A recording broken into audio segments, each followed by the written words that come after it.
2009 Oklahoma, the family that disappeared with $32,000. The surveillance video that terrifies investigators. The Sans Bois Mountains rise imposingly in southeastern Oklahoma, a natural labyrinth of dark valleys and dense forests where civilization seems to have surrendered decades ago. Their name, inherited from ancient French explorers, means without wood, a cruel paradox for a region where trees stand like silent sentinels over secrets the earth refuses to release. It is the autumn of 2009. The leaves begin to tinge with ochre and crimson when a family of 3 members drives their white pickup truck along dirt roads that snake through the undergrowth. Bobby Dale Jamison, 44 years old, keeps his hands steady on the steering wheel while his wife Sherilynn, 40 years old, watches out the side window with a distant gaze. In the back seat, Madyson Stormy Star, their 6-year-old daughter, hugs Maisie, a mixed-breed dog who never leaves her side. The family travels from Eufaula, their current home, toward remote land near Red Oak, approximately 48 kilometers to the north. Bobby and Sherilynn contemplate purchasing 40 acres of wild land where they plan to establish a new life, far from everything and everyone. The plan is ambitious but simple. Live in a storage container they already own on the property, abandon urban comforts and embrace an isolated existence. But in this mountainous region, isolation can become a trap. For decades, the Sans Bois Mountains have witnessed disturbing stories. Local inhabitants speak in whispers of clandestine methamphetamine laboratories hidden among the pines, of extremist groups meeting in secret clearings, of people who enter these mountains and simply disappear like vapor under the midday sun. In October 2009, no one imagines that the Jamison family is about to become the most disturbing case ever to emerge from these forgotten lands. A mystery so dark and complex that, 15 years later, investigators still cannot answer the most basic question. What really happened? Police files reveal that on October 8, Bobby and Sherilynn met with an associate of the landowner. The conversation was brief, professional. Afterward, they walked for approximately 15 minutes along the hillside, carrying their GPS unit with them. They found a quiet spot, observed the landscape, discussed their future plans. Everything seemed normal. They returned to their vehicle. The engine started. The tires crunched on the uneven ground as the truck advanced a bit further along the dirt path. And then, at some undetermined moment that October afternoon, something occurred. Something that erased 3 people from the face of the earth. The pickup would be abandoned in the middle of a forest road, locked, with the interior intact but empty of human life. Inside would wait clues that would only generate more questions. Identifications, mobile phones, wallets, a functional GPS system, and inexplicably $32,000 in carefully stored cash. Maisie, the dog that Madyson loved with absolute devotion, would remain in the back seat, on the edge of death from dehydration and starvation. The girl would never have abandoned her companion. Never. The surrounding forest would swallow every trace of the family. 300 people would participate in the initial search, combing every square meter of rugged terrain. Tracking dogs would sniff the air without finding a single clue. Helicopters would fly over the treetops. Volunteers would shout names that only the wind would answer. 4 complete years would pass before 2 hunters discovered scattered bone remains less than 5 kilometers from the abandoned vehicle.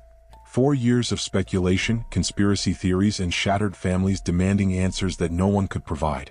But the truly disturbing story doesn't begin on the day of disappearance. It begins weeks earlier in the garage of the family home in Eufaula, where a surveillance system installed by Bobby captures images that would freeze the blood of any investigator who observes them. It begins with strange behaviors, claims of supernatural presences, and a downward spiral toward the inexplicable. It begins when an apparently normal family starts acting as if something invisible were controlling each of their movements. The Sans Bois Mountains guard many secrets, but none as dark, as incomprehensible, as absolutely terrifying as the fate of Bobby, Sherilynn, and Madyson Jamison. Welcome to Oklahoma's most disturbing case.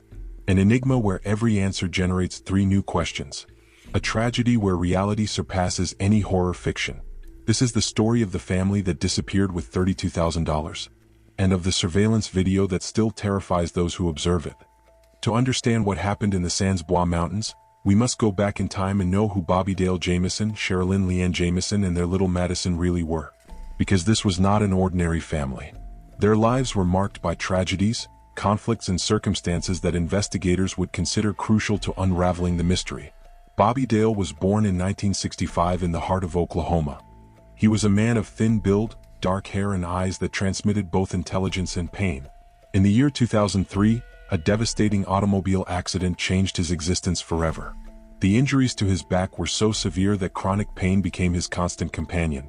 Doctors prescribed him powerful medications to control the suffering that radiated from his spine every time he tried to perform the simplest tasks. The accident didn't only shatter his body. It also destroyed his ability to work normally. Bobby was forced to apply for disability benefits, a humiliation for a man who valued his independence.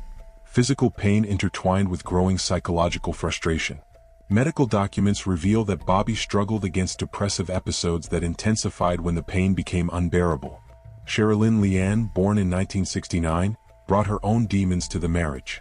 Diagnosed with bipolar disorder, she experienced extreme emotional swings that could take her from states of creative euphoria to abysses of suicidal despair. Hospital records document that in September 2009, barely a month before the disappearance, Sherilynn was hospitalized after attempting to take her own life. The medication prescribed to her included Wellbutrin, Lamictal, and other mood stabilizers. But as happens with many people who suffer from bipolar disorders, Sherilynn was not always consistent in taking her medications.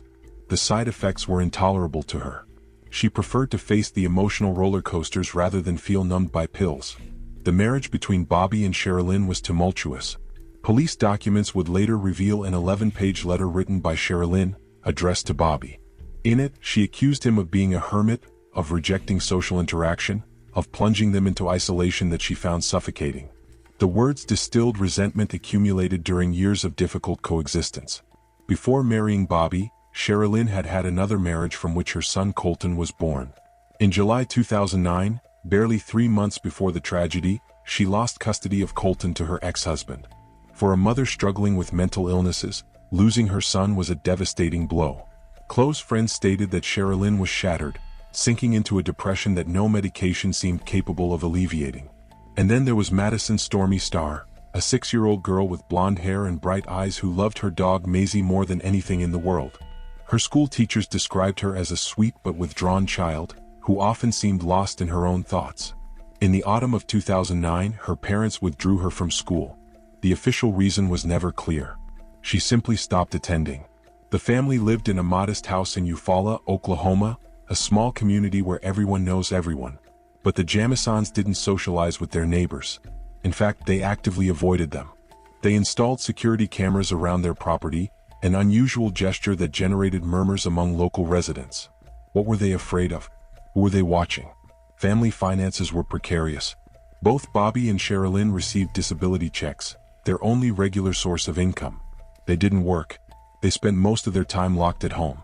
Neighbors occasionally saw them leave, but they rarely exchanged more than cold greetings. Some described them as weird. Others simply considered them people who preferred to stay on the sidelines.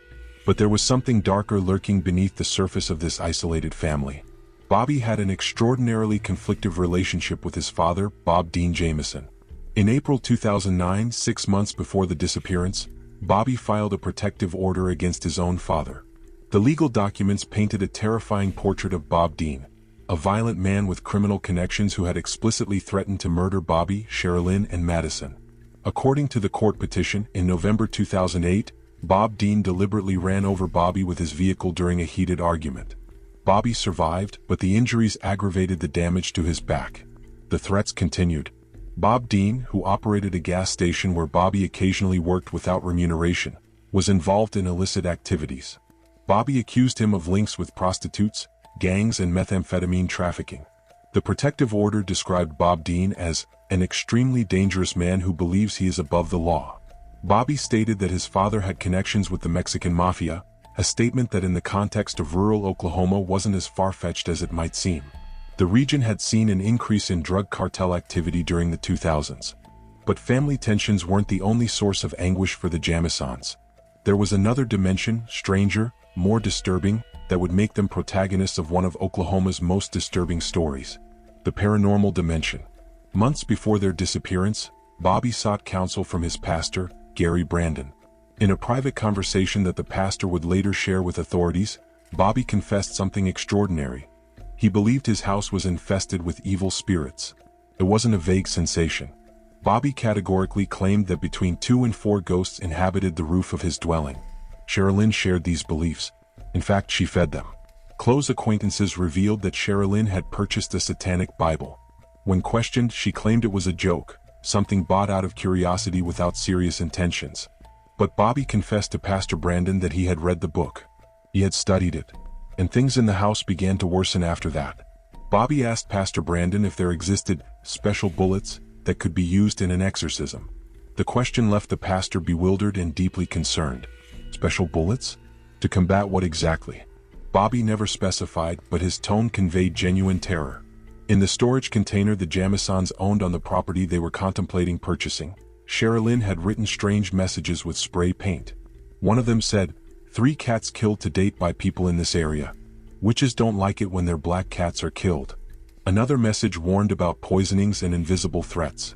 Neighbors confirmed that the Jamisons had several black cats that mysteriously died under suspicious circumstances. Sherilynn was convinced that someone had deliberately poisoned them. Her paranoia grew.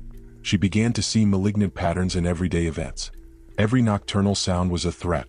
Every shadow contained dark intentions.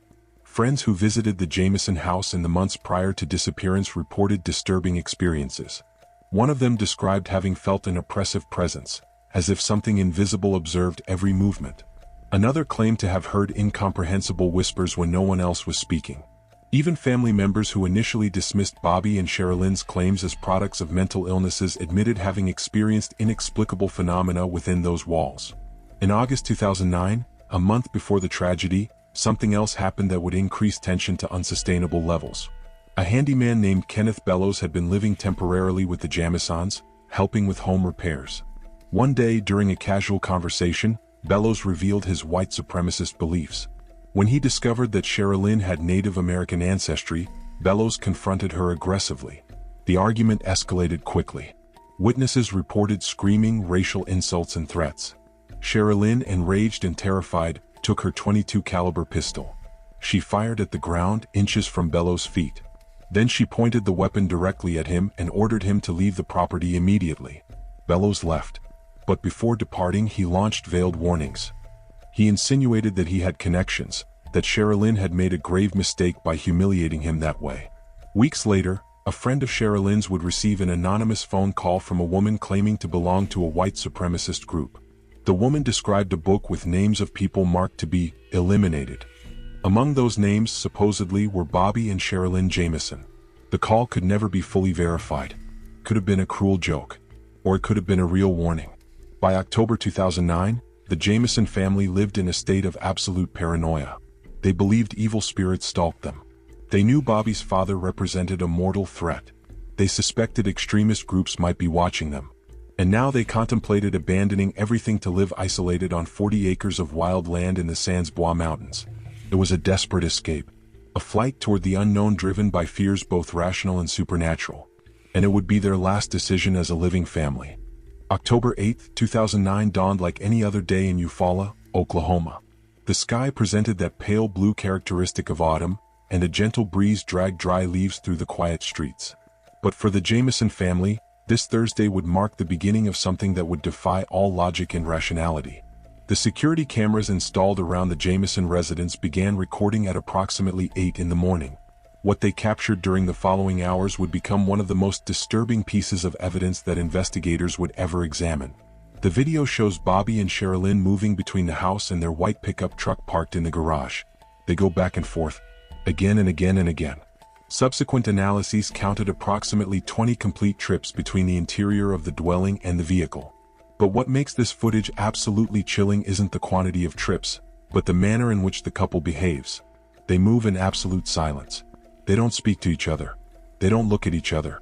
They walk with a mechanical rigidity that investigators would later describe as trance-like.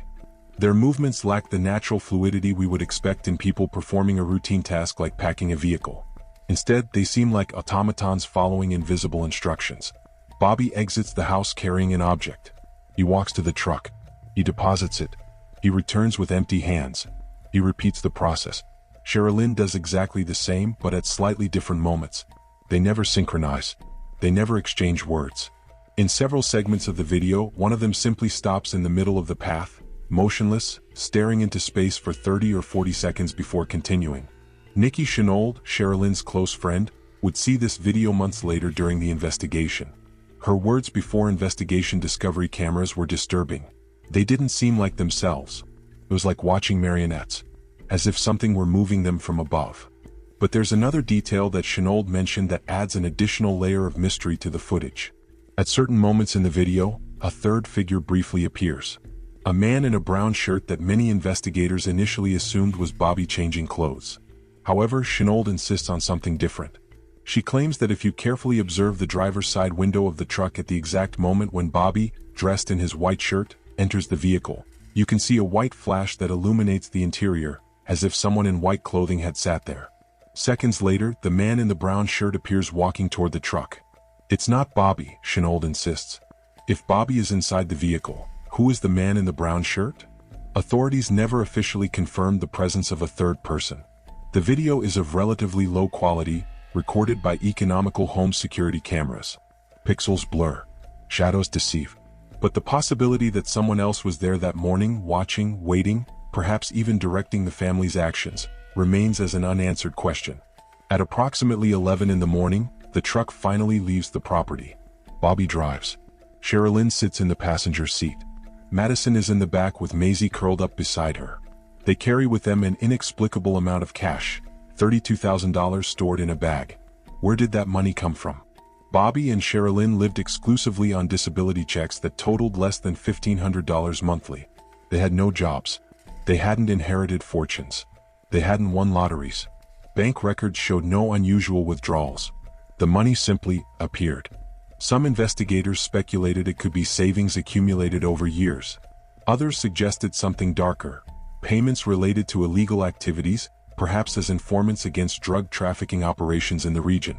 A particularly disturbing theory proposed that the money was an offering destined for some group or cult. Sherilynn's mother, Connie Cocotan, always believed her daughter and family were victims of a cult. She could never specifically name which cult, but she insisted the $32,000 could have been an entrance fee, a mandatory payment to be accepted into some sinister organization operating in the shadows of the Sans Bois Mountains.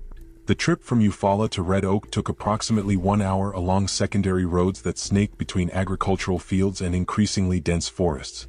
The Jamisons had a scheduled appointment with an associate of the landowner they were contemplating purchasing from. This man, whose identity was kept protected during the initial investigation, was the last person to see the family alive. According to his testimony delivered to authorities, the meeting was brief and without incident. Bobby and Sherilynn seemed nervous but coherent.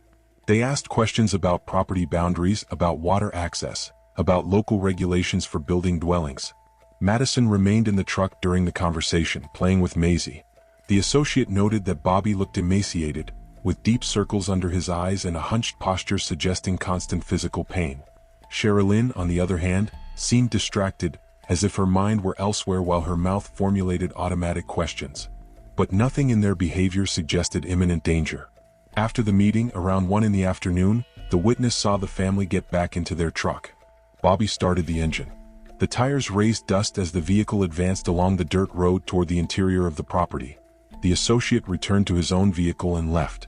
That was the last time anyone saw Bobby, Sherilynn, and Madyson Jamison alive. But what the family did during the following hours can only be reconstructed through physical evidence found later. The GPS records they carried with them reveal they walked uphill for approximately 15 minutes. They found a clearing with panoramic views of surrounding valleys. They stopped there long enough to take photographs. On Bobby's cell phone, recovered later from inside the abandoned truck, investigators found the last image ever captured by the family. It was a photo of Madyson standing on the mountain hillside. She wore a pink coat. Her expression was strangely serious for a 6-year-old girl. She wasn't smiling. She simply looked at the camera with eyes that seemed to contain impossible knowledge for someone so young. Behind her, the forest extended dense and impenetrable. Trees cast long shadows under the October sun. And somewhere among those trees, something waited. After taking the photograph, the family returned to their vehicle. The GPS indicates they drove approximately 800 meters further north, going deeper along a barely passable forest road. And then, at a specific point where the path narrowed between tall pines, the truck stopped. The engine shut off. The doors opened. And 3 people descended toward a destination that not even the most experienced investigators have been able to determine with certainty. What happened in the following hours remains one of the most frustrating voids in the entire case. There are no witnesses. There are no recordings. No explanatory notes were left. Only absolute silence while the sun began its descent toward the western horizon. When twilight tinted the sky orange and purple, no light turned on in the abandoned truck. No human voice broke the silence of the forests. The Sans Bois Mountains swallowed the Jamison family as if they had never existed. Meanwhile, in Eufaula, no one worried initially. The Jamisons were known for disappearing for days without notifying anyone. Bobby and Sherilynn valued their privacy to the extreme. Madyson no longer attended school, so her absence didn't generate administrative alarms. Life continued normally for the rest of the world while 3 people remained lost somewhere in the mountains. Friday the 9th of October passed. Saturday the 10th passed. On Sunday the 11th of October, some family members began to worry. They tried calling Bobby and Sherilynn's cell phones. The calls went straight to voicemail. Text messages went unanswered. But it wasn't until Saturday the 17th of October, 9 complete days after the disappearance, that a hunter riding an all-terrain motorcycle traveled remote trails near Red Oak when he noticed something strange. A white pickup truck parked in the middle of the road, completely out of place in that isolated area. The hunter approached cautiously. The vehicle was locked. The windows remained intact. There were no signs of vandalism or external violence. He noted the license plate number and called the Latimer County Sheriff's Department to report the finding. Initially, authorities assumed it was a recently stolen vehicle that had been abandoned. The hunter even suggested it had probably been there for just a few hours. But when he called again the next day to confirm that the truck was still in exactly the same position, officers decided to investigate more thoroughly. On Sunday the 18th of October, sheriff's deputies arrived at the site. They forced the truck's locks to inspect the interior. What they found left them completely bewildered. The keys were in the ignition. Bobby and Sherilynn's wallets rested on the front seats, with all their identifications, bank cards and driver's licenses intact. Both of their cell phones lay in the center console. The GPS system was off but functional. The portable navigation unit remained on the dashboard. And in the back seat, trembling from cold and on the edge of death from dehydration, was Maisie. The dog had survived more than a week without food or water. Her condition was critical. Veterinarians who examined her later estimated she wouldn't have resisted more than 24 additional hours. But the most shocking thing, what transformed this case from a simple abandoned vehicle to a missing persons emergency, was the discovery of a sum of money hidden inside. $32,000 in bills of different denominations, carefully wrapped and stored in a cloth bag. No thief leaves behind $32,000. No kidnapper forgets to search their victim's vehicle. If the family had fled voluntarily, why would they abandon all their money, their identifications, their phones, and, most importantly, Maisie? Madyson loved that dog more than anything in the world. She would never have left her behind voluntarily. Never. Sheriff Israel Beecham ordered an immediate search of the surrounding area. By the morning of Monday the 19th of October, more than 300 volunteers had joined professional rescue teams to comb every square inch of forest around the abandoned vehicle. Helicopters equipped with thermal cameras flew over the treetops searching for heat signatures. Specially trained tracking dogs sniffed clothing left in the truck, trying to capture a trail. Horseback teams traveled narrow trails inaccessible to vehicles. Divers inspected nearby ponds and streams. For 3 complete days, hundreds of people shouted the names of Bobby, Sherilynn, and Madyson until they were hoarse. They listened with desperate attention, hoping for some response shout, some infantile cry, any sign of human life. But the Sans Bois Mountains only returned silence. They didn't find bodies. They didn't find discarded clothing. They didn't find signs of struggle or improvised camps. They found absolutely nothing that indicated where 3 people who simply got out of their truck and vanished like smoke had gone. Sheriff Beecham convened a press conference on October 22nd. Before dozens of journalists and television cameras, he admitted something you'd rarely hear from a law officer. We have so many leads pointing in so many different directions that we don't know where to start. I've never seen anything like this. And then the theories began. The speculations, the accusations. Each new piece of information discovered about the Jamison family only generated more impossible to answer questions. The weeks following the discovery of the abandoned truck transformed the Jamison case from a missing person search to one of the most complex and disturbing investigations in Oklahoma criminal history. Every time detectives believed they had found a clear direction, new evidence emerged that completely contradicted their theories. Sheriff Beecham and his team began by digging into the family's background. and what they discovered painted a picture so bizarre that even the most skeptical investigators began to consider possibilities they would normally dismiss as absurd. The first line of investigation focused on Bob Dean Jamison, Bobby's father. The protective order documents were clear. This man had explicitly threatened to murder his son and his family. He had a history of violence, alleged connections with organized crime, an explosive temperament fueled by decades of family resentment. Detectives interrogated Bob Dean exhaustively. The man, then 67 years old, categorically denied any involvement. He affirmed that yes, he had had conflicts with Bobby, but that he would never act on his threats. They were words said in the heat of the moment, nothing more. Jack Jamison, Bob Dean's brother and Bobby's uncle, provided information that complicated the theory. According to Jack, in the days near the family's disappearance, Bob Dean was gravely ill. He had been hospitalized several times. His health was deteriorating rapidly. He was a sick man, Jack declared before authorities. He could barely walk through his house. There was no physical way he could have climbed those mountains, much less commit a crime. Authorities verified hospital records. Bob Dean had indeed been interned for several days in October 2009. Doctors confirmed his condition was delicate. Additionally, his alibi for October 8 proved to be solid. Multiple witnesses placed him more than 100 kilometers away from the Sans Bois Mountains on the day of disappearance. Bob Dean Jamison died in December 2009, barely 2 months after his son disappeared. He took to the grave any secret he might have known, any clue he might have provided. His death definitively closed that line of investigation. But if it wasn't the father, then who?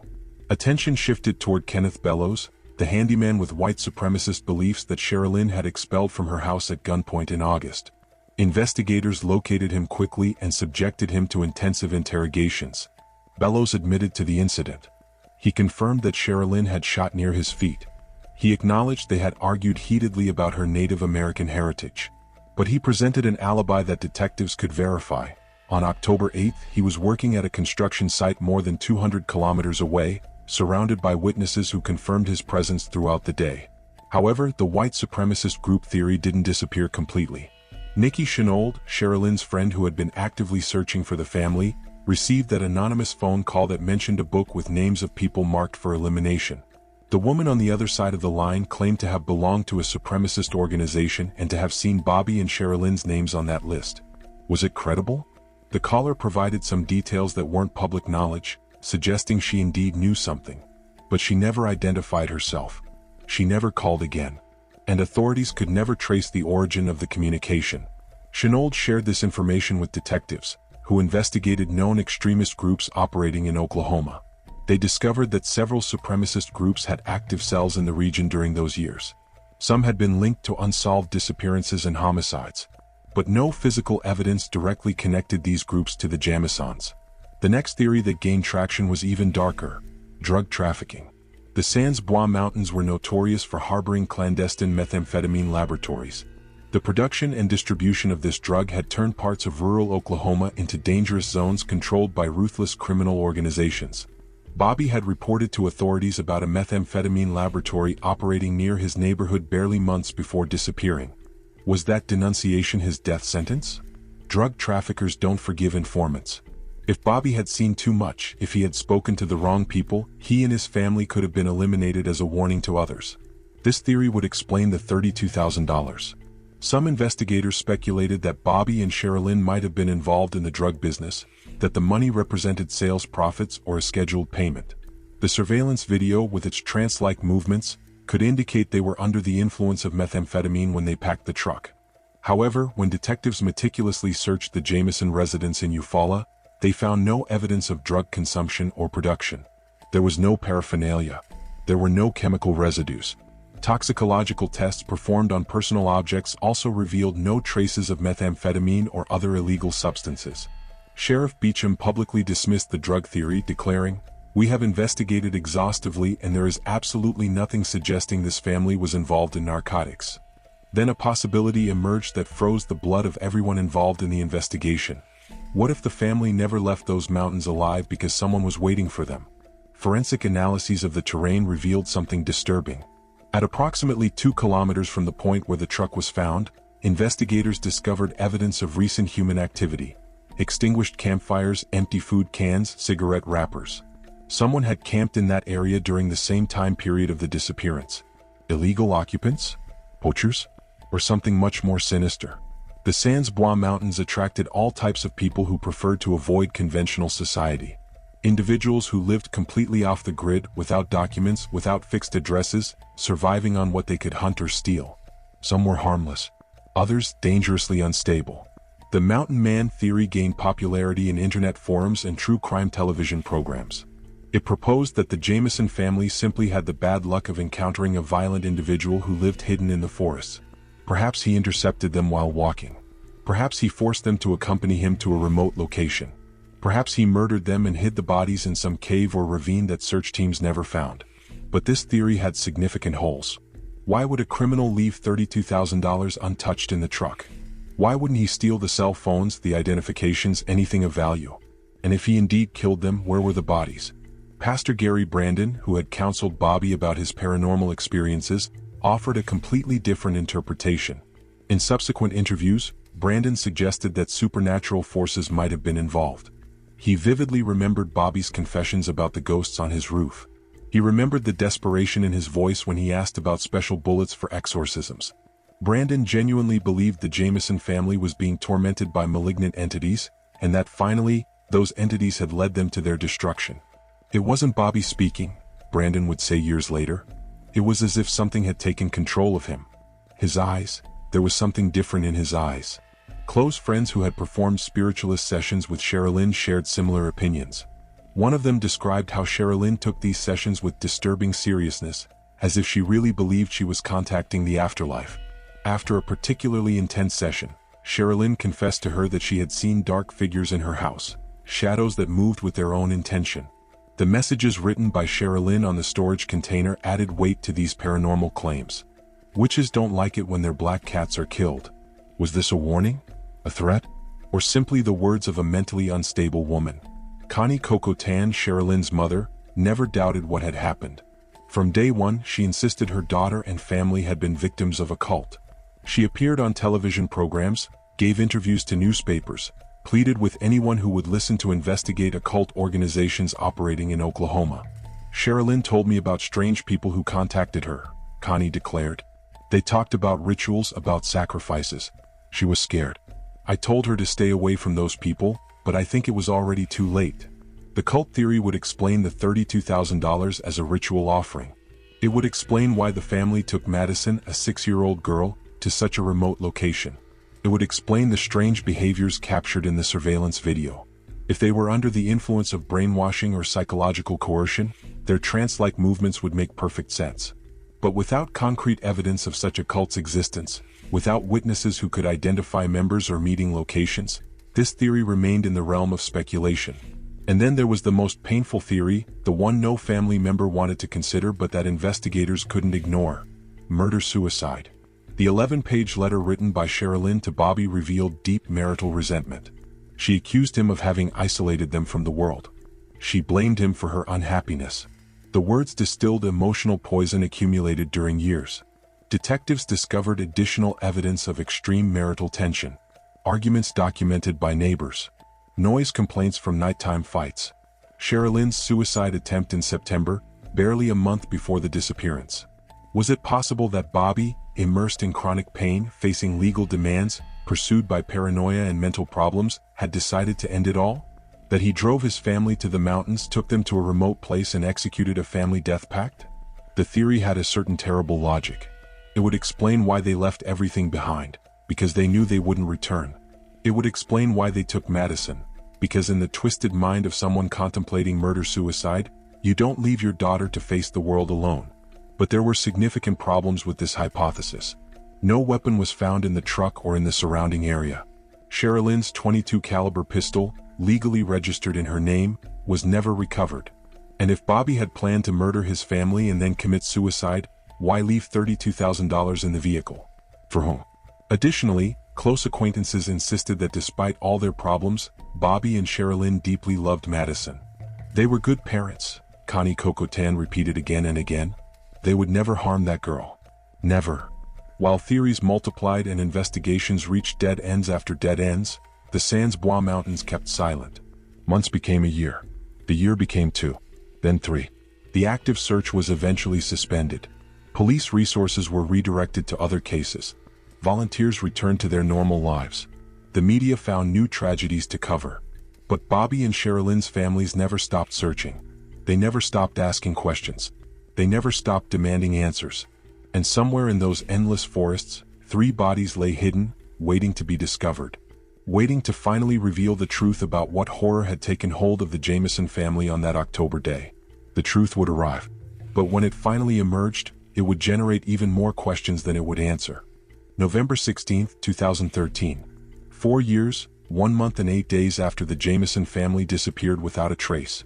2 hunters traveled through a remote area of the Sans Bois Mountains, approximately 4.5 kilometers northwest of where the abandoned truck had been found in 2009. The terrain was rugged, covered with dense vegetation that made navigation difficult even for people experienced in outdoor activities. The hunters searched for deer signs, tree markings, animal tracks. What they found would change everything that had been speculated about the Jamison case. Human bones. Scattered among the undergrowth, partially covered by 4 years of fallen leaves, branches and plant growth. The remains were dispersed in a relatively small area, but clearly belonged to more than one individual. The hunters stopped immediately. One of them marked the location on his GPS while the other called the Latimer County Sheriff's Department. By the evening of that same day, the area was cordoned off as a crime scene. Forensic teams arrived with specialized equipment: cameras, evidence bags, metal detectors, cadaver dogs. The methodical search revealed skeletal remains corresponding to 2 adults and 1 child. The bones were remarkably complete considering the elapsed time and exposure to natural elements. However, some small pieces were missing, probably removed by wild animals that had disturbed the remains during the 4 years they remained undiscovered. The position of the skeletons suggested the bodies had fallen near each other, forming almost a line. Authorities didn't publicly confirm the identities until July 3, 2014, almost 8 months after the discovery. The delay was due to the need to perform exhaustive anthropological and DNA tests. The remains were in such an advanced state of decomposition that visual identification was impossible. Finally, the Oklahoma State Medical Examiner's Office issued its official statement. The remains belonged to Bobby Dale Jamison, 44 years old, Sherilynn Leanne Jamison, 40 years old, and Madyson Stormy Star Jamison, 6 years old. The family had been found. But the mystery was far from resolved. Dr. Joshua Lanter, chief forensic medical examiner assigned to the case, faced an impossible task. The skeletal remains revealed limited information about the circumstances of death. There was no soft tissue to analyze. There were no internal organs to examine. Only bones that had endured 4 winters, 4 summers, countless storms and constant scavenger activity. The final forensic report was devastatingly inconclusive. Cause of death, undetermined. Manner of death, undetermined. Dr. Lanter noted that the remains showed no evident signs of bone trauma. There were no skull fractures indicating blunt force blows. There were no cut marks on the bones suggesting stabbings. There were no visible bullet holes. However, this didn't completely rule out violence. Many forms of homicide don't leave marks on bones. Strangulation, asphyxiation, poisoning, bleeding from soft tissue wounds. After 4 years exposed to natural elements, any of these causes would be impossible to detect. The analysis also revealed evidence of post-mortem damage caused by wild animals. Coyote teeth had left characteristic marks on some bones. Scavenger birds had dispersed smaller pieces. This type of animal activity was completely expected and didn't provide useful information about how they had died. What Dr. Lanter did emphasize in his report was something that sent chills down anyone's spine who read it. The deaths occurred under suspicious circumstances. He couldn't determine what had killed the Jamison family, but his professional experience told him something was definitely wrong. The location where the bodies were found generated additional questions. They were less than 5 kilometers from the truck, a distance a family could easily walk in less than 2 hours, even with a 6-year-old girl. But why would they walk in that direction? The terrain between the vehicle and the remains site was irregular, without clear paths, without any visible logical destination. If they had been chased, why didn't they run back toward the truck where they had cell phones to call for help? If they were seeking help, why go deeper into the forest instead of following the road back toward populated areas? If they planned to commit suicide, why walk so far before doing it? The investigation reopened with renewed urgency. Sheriff Beecham, who by then had already retired, was consulted extensively. Detectives reviewed every piece of evidence collected in 2009. They re-interviewed all witnesses. They analyzed previous statements looking for inconsistencies or previously overlooked information. A new exhaustive sweep of the area where the remains were found was conducted. Teams with metal detectors searched for Sherilynn's .22 caliber pistol, any bullet casings, knives, any weapon that could have been used and abandoned. They found nothing. They searched for the brown briefcase that Sherilynn had placed in the truck according to the surveillance video, that briefcase that was never found in the abandoned vehicle. It never appeared. Investigators also tried to reconstruct the exact chronology of the deaths. Weather conditions from October 2009 were analyzed. Nighttime temperatures descended to around 4 degrees Celsius. Cold but not lethal for appropriately dressed healthy adults. However, prolonged exposure combined with lack of water and shelter could cause hypothermia in 24 to 48 hours. Was it possible they had simply gotten lost? That they had walked in circles, disoriented, until dehydration and cold overcame them? The theory had some merits. The Sans Bois Mountains could be deceptively treacherous. Dense trees blocked reference points. Valleys looked identical to one another. But Bobby carried a functional GPS in the truck. He was a man who valued technology and preparation. Would he really have undertaken a long walk without carrying navigation tools with him? And even if they had gotten lost, why didn't they ever try to return following their own footprints? Criminal behavior experts were consulted. Forensic psychologists analyzed Bobby and Sherilynn's psychological profiles based on medical records, acquaintance testimonies, and the content of that 11-page letter. Some suggested the couple might have experienced a shared psychotic crisis, a rare phenomenon known as folie à deux. In this abnormal mental state, two intimately related people begin to share the same delusion or delusional belief system. Given that both Bobby and Sherilynn believed in the presence of evil spirits in their home, given Sherilynn's history of mental illness and the chronic pain affecting Bobby's judgment, it was theoretically possible they had fallen into a spiral of mutual paranoia that culminated in a fatal decision. Perhaps they believed something was chasing them. Perhaps they thought going deeper into the forest was the only way to escape invisible forces. Perhaps, in a state of shared delirium, they made decisions that seemed logical at the moment but led them directly to death. This theory was deeply painful for the families. Connie Cocotan categorically rejected any suggestion that her daughter and son-in-law had caused their own deaths through deteriorated judgment. Someone killed them, she insisted. Someone is out there, free, and you're blaming the victims. Bobby's mother, Mary Jamison, shared similar feelings. In a television interview, she declared with a broken voice, "My son loved his wife. He loved his daughter. He was doing everything possible to provide them a better life. Something terrible happened to them, but it wasn't their fault." Conspiracy theories continued proliferating on the internet. Forums dedicated to the Jamison case accumulated thousands of pages of speculation. Users analyzed every frame of the surveillance video, searching for evidence of that supposed third person. Some swore they could see shadowy figures in the background. Others created complex diagrams attempting to prove connections between the Jamisons and criminal organizations. One particularly dedicated user created a detailed map of all known methamphetamine laboratories in Latimer County between 2008 and 2010. He marked the location of the abandoned truck and the site where the remains were found. He drew lines connecting them with various laboratories. His conclusion: the family accidentally stumbled upon an active drug trafficking operation and was eliminated to protect the business. Others insisted on the connection with white supremacist groups. They compiled lists of extremist organizations active in Oklahoma. They identified known members. They tried to locate the woman who had called Nikki Chenault with information about the supposed book of marked names. But each clue vanished into nothing. A small but vocal group of paranormal believers maintained that supernatural forces had been involved. They pointed to Bobby's claims about ghosts, Sherilynn's spiritualist sessions, the strange messages about witches and black cats. They proposed the family had opened some kind of portal or had invoked entities that finally consumed them. Paranormal investigators even visited the former Jamison residence in Eufaula, now occupied by new tenants. They performed readings with EMF equipment, electromagnetic field detectors. They installed recorders searching for electronic voice phenomena. Some claimed to have captured evidence of supernatural presences. Others admitted the house seemed completely ordinary. By 2015, 6 years after the initial disappearance and 2 years after the discovery of the remains, the case officially remained open but inactive. There were no new developments.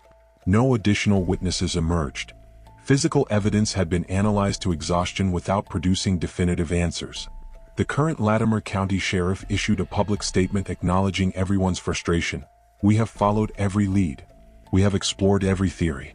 We have dedicated thousands of man-hours to this case. And we still can't tell you with certainty what happened to the Jamison family. It's possible we'll never know." That admission of failure was devastating for the families. But it was honest.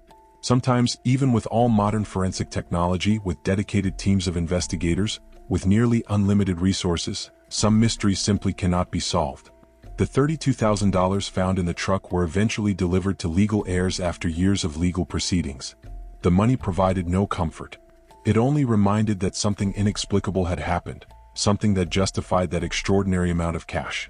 The white pickup truck was auctioned as recovered property. The new owner, completely unaware of its macabre history, used it for years before casually learning of its connection to one of Oklahoma's most famous missing persons cases. The former Jamison residence changed hands several times. Some tenants reported strange experiences, inexplicable shadows, nocturnal noises, sensations of being watched. Others lived there without incidents. The house became a morbid attraction for dark tourists who visited Eufaula specifically to photograph it. And in the Sans Bois Mountains, life continued indifferent to human tragedy. Trees grew. Seasons changed. Deer grazed in clearings. Coyotes howled under full moons. But among those eternal pines, on trails that snaked toward darkness, remained the question that would never be satisfactorily answered. What really happened to Bobby, Sherilynn, and Madyson Jamison on that October day in 2009? More than 15 years have passed since the Jamison family disappeared in the Sans Bois Mountains. 15 years of unanswered questions. 15 years of shattered families demanding justice. 15 years of a mystery that refuses to reveal its secrets. The case remains officially unsolved. There are no arrests. There are no convictions. There is no closure. But what we do have are the files. Thousands of pages of police reports, interview transcripts, forensic analyses, and judicial documents that paint the portrait of a family trapped in extraordinary circumstances. And we have that surveillance video, those ghostly images of Bobby and Sherilynn moving like sleepwalkers while packing their truck for a trip from which they would never return. Every investigator who has studied this case has their own theory. Each one believes they have identified the key piece that explains everything. But no theory fits perfectly with all available evidence.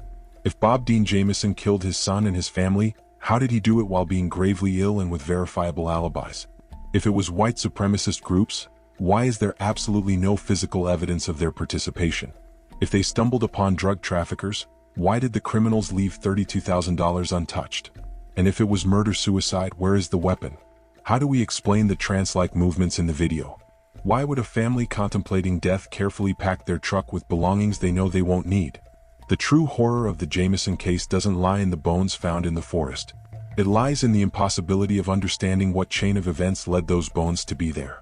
Connie Cocotan died in 2018 without obtaining answers about her daughter's fate. Until her last breath, she insisted Sherilynn had been a victim of a cult. She believed that somewhere in Oklahoma, people who knew the truth lived free, protected by silence and lack of evidence. Mary Jamison, Bobby's mother, sank into a deep depression from which she never fully recovered. In occasional interviews, she spoke of her granddaughter Madyson with tears running down her wrinkled cheeks. She was such a sweet girl, she remembered. She deserved to grow up. She deserved to have a life. And someone took it from her. Sherilynn's sister, who had remained mostly out of the public eye, finally spoke in 2019 during the 10th anniversary of the disappearance. Her words were chilling. Sherilynn called me 2 days before disappearing. She told me she felt something bad was going to happen. I asked her what she meant. She only responded, "They are watching." I asked who. She never answered. Who were they? The ghosts Bobby swore inhabited his roof? White supremacists with a list of targets? Drug traffickers protecting territories? Or simply the internal demons of a woman struggling with mental illnesses? The Jamison case has become a dark legend in Oklahoma. Local inhabitants of Eufaula speak of it in whispers. Tourist guides of the Sans Bois Mountains occasionally mention the story to morbid visitors. The house where the Jamisons lived has been demolished and rebuilt, as if erasing the physical structure could also erase disturbing memories. But there are those who continue investigating. True crime podcasts dedicate extensive episodes to the case. YouTube channels with millions of subscribers analyze every detail. Independent documentaries attempt to present new perspectives. In 2020, a private investigator claimed to have identified the woman who called Nikki Chenault with information about supremacist groups. According to him, the woman lived in Arkansas under a false name. But when journalists tried to locate her for interviews, they discovered she had died 3 years earlier. Her secrets went with her to the grave. Another intriguing development occurred in 2021 when previously sealed police files were released under Freedom of Information requests. Among the documents were reports from an anonymous witness who claimed to have seen the Jamison family on October 9, 2009, one day after their official disappearance. According to this witness, he saw a family corresponding to the Jamisons' description walking along a forest road approximately 15 kilometers east of where their truck was found. The woman held a small girl's hand. A man walked behind them. All seemed tired but not distressed. The witness didn't report this at the time because he assumed they were simply hikers. Only years later, upon seeing news about the case, did he wonder if they could have been the Jamisons. But by then, his memory was imprecise about exact dates and specific locations. Investigators tried to verify his account but could never definitively confirm it. If the testimony was accurate, it meant the family survived at least 24 hours after abandoning their truck. Did they walk all that time? Were they searching for something? Were they fleeing from something? And if they were alive on October 9th, what happened to them in the following days? Questions multiply endlessly, like mirrors reflecting one another to infinity. In 2022, a group of case enthusiasts organized an expedition to the Sans Bois Mountains. Equipped with metal detectors, cameras, and high-precision GPS, they systematically traveled through the area where the remains had been found. They searched for the brown briefcase, Sherilynn's pistol, any additional piece of the puzzle. They found nothing new, but they reported disturbing sensations while exploring the forests. An inexplicable oppression, sounds they couldn't identify, a persistent sensation of being watched by invisible eyes. Some group members swore they would never return to those mountains. Others mocked such claims, attributing them to psychological suggestion fed by knowing the place's macabre history. Are the Sans Bois Mountains haunted? Did the earth retain something of the horror that unfolded there? Or do we simply project our own fears onto landscapes that remain eternally indifferent to human suffering? By 2025, the Jamison case has entered the canon of unsolved American mysteries that capture collective imagination. It's mentioned in the same breath as JonBenet Ramsey's murder, the disappearance of Flight MH370, the Zodiac Killer. Cases where we have names, faces, physical evidence, but no satisfactory answers. The difference is that most of those other cases involve singular victims or extraordinary circumstances. The Jamison case is terrifying precisely because it involves an ordinary family doing something mundane, looking at land to purchase. And somehow, that everyday activity transformed into a nightmare that culminated with 3 bodies scattered in a remote forest. If it can happen to them, it can happen to anyone. That's the terrifying lesson that resonates through this case. Israel Beecham, the retired sheriff who directed the initial investigation, was interviewed in 2023 for a documentary about the case. Now a man of 70 years with completely white hair, he reflected on the case that had haunted him for more than a decade. "I've worked hundreds of cases during my career," he said slowly, choosing each word carefully. "Homicides, kidnappings, all types of crimes. But this is different. We have too many clues pointing in too many directions. It's as if someone deliberately planted evidence to confuse us. Or as if multiple factors converged simultaneously to create a perfect storm of tragedy." He paused, looking out the window toward distant mountains barely visible on the horizon. "Sometimes I wonder if we really want to know the truth. Because I suspect that when we finally discover it, if we ever do, it will be something so disturbing, so beyond our normal understanding of how the world works, that we'll wish we had left the mystery unsolved." Those words perfectly summarize the essence of the Jamison case. It's an abyss that invites us to look inside, promising answers but delivering only deeper darkness. Madyson Jamison would be 21 years old now if she had lived. She would be finishing college, starting her career, perhaps falling in love, planning her future.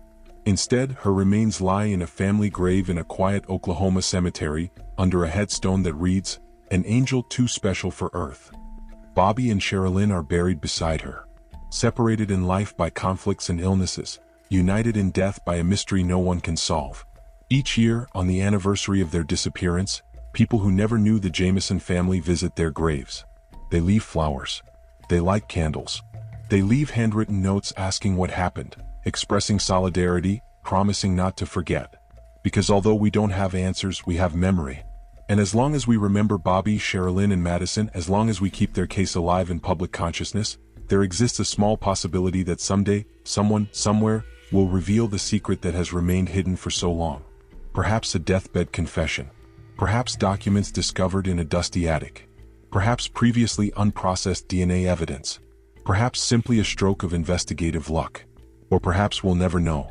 Perhaps the Sans Bois Mountains will guard this secret forever, whispering it only to the wind that blows through the pines, to the deer that graze in clearings, to the earth that covered the bones for 4 years before finally surrendering them.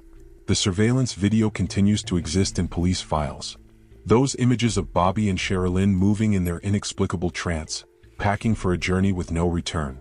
Every few years, when the case gains renewed media attention, the video circulates again. And each time, millions of people observe it, searching for clues, trying to understand what invisible forces controlled that couple on that October morning. Some swear they see shadows in the background. Others detect patterns in the movements suggesting coercion or mind control. Most simply feel an inexplicable chill observing two people who, in less than 24 hours, would disappear from the face of the earth along with their 6-year-old daughter. What did they see in those mountains? What forced them to abandon their vehicle with all their valuable possessions? Who or what caused their deaths? And why, after 15 years of exhaustive investigation, do we still know nothing with certainty? These questions remain suspended over the case like a perpetual fog, dense and impenetrable. The Sans Bois Mountains continue rising over southeastern Oklahoma. Forest trails snake between ancient trees. Leaves fall each autumn, cover the earth, decompose, feed new growth. Nature's eternal cycle proceeds indifferent to the human tragedies that occasionally interrupt its rhythm. But somewhere among those trees, engraved in the landscape's very memory, remains the Jamison family's last walk. Their last thoughts, their last moments. The truth of what really happened when 3 lives were extinguished under an October sky. And that truth, elusive and terrible, waits patiently to be discovered. Or perhaps it prefers to remain hidden forever, a secret shared only between the dead and the mountains that claimed them. The Jamison family case remains open. The questions persist. The mystery continues.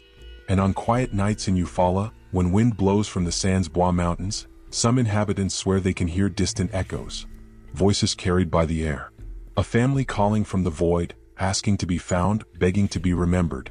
Asking, above all, that someone finally discover what happened to them on that cursed October day in 2009.